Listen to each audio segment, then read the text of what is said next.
watching the news at 1. Economic growth in sub-Saharan Africa will dip to 6% in 2008 and 2009 due to tough global conditions. This is according to the International Monetary Fund. Now, it also forecast inflation rising 5 points to 12% this year before slowing to 10% in 2009. The IMF says the situation reflects the impact of increases in food and fuel prices, slower world growth and global financial turmoil.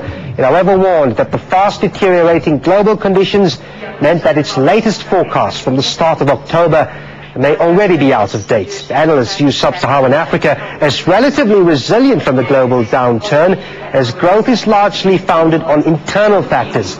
Banks, with the exception of South Africa, do not have the same levels of foreign exposure as elsewhere. Nevertheless, they say volatile commodity markets, or prices rather, and the inevitable slowing of tourism, remittances, aid and foreign investment is likely to have a negative impact. The global crisis may also take the edge off impressive growth rates in Africa that have helped tempt foreign investors to view the continent as an attractive last frontier in emerging markets.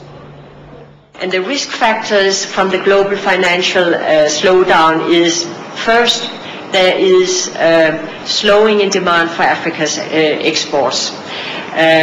Second, a weakening in commodity prices. It's already taken hold, and certain countries like Zambia, DRC are already feeling it.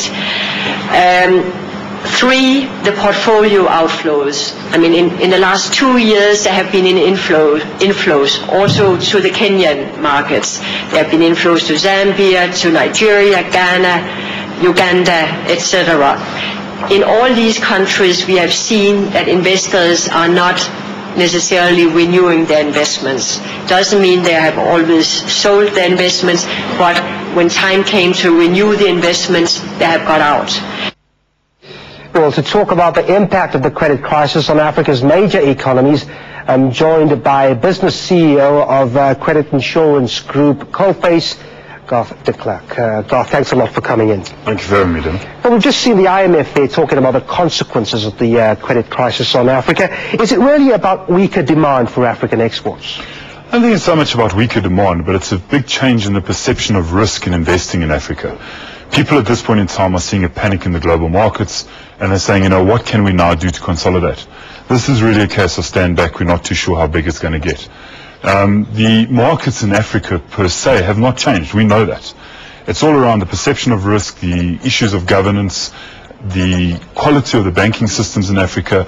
There's a lot of questions being asked, and nobody really knows the answers with certainty to say we'll put our money into Africa any longer. Let's talk about banking. From the start of the crisis, there was a sentiment that as Africans, we never had a lot of exposure anyway. But of course, for the bigger economies and the banking systems in bigger economies, we're not entirely insulated, are we?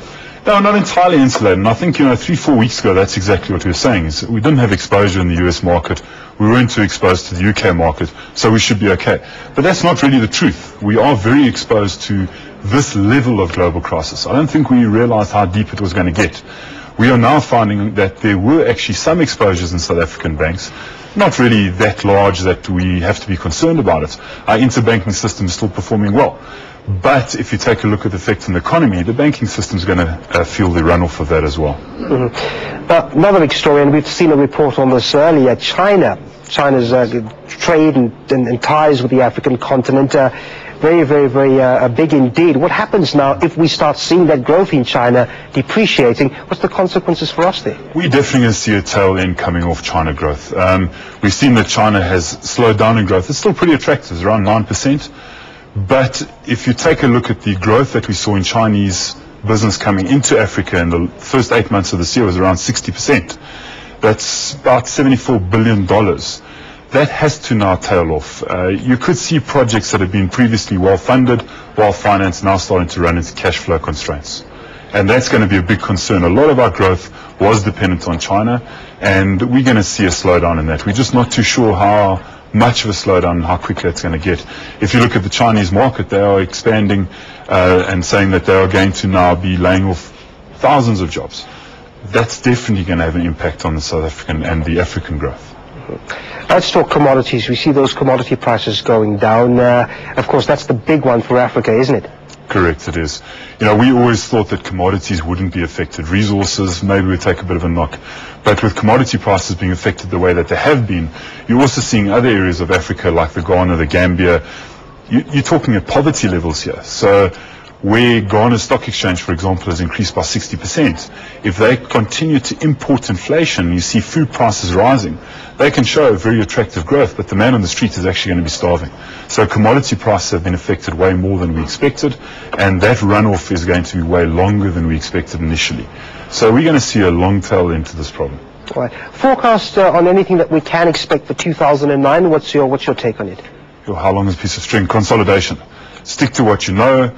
The international markets are certainly pulling money back to their home front to say we want to sit in cash resources. High risk is just not where we want to be at the moment. So if anything, we're going to see consolidation. We're going to see projects coming in, but they're going to be solid projects, infrastructural type of spend. And the government now has to start putting the money that they've allocated into the economies, whether that's in Nigeria and the infrastructural issues that they have there, or in South Africa in things like our energy crisis. The governments now start spending the money in order to really save those economies and show that we are zones that are worth investing in and that we've got it correct. Thanks very much indeed. From a credit insurance group, Coface, Garth to Klerk, thanks a lot for coming in. My pleasure. All right, more business news coming up after the break. Stay with us.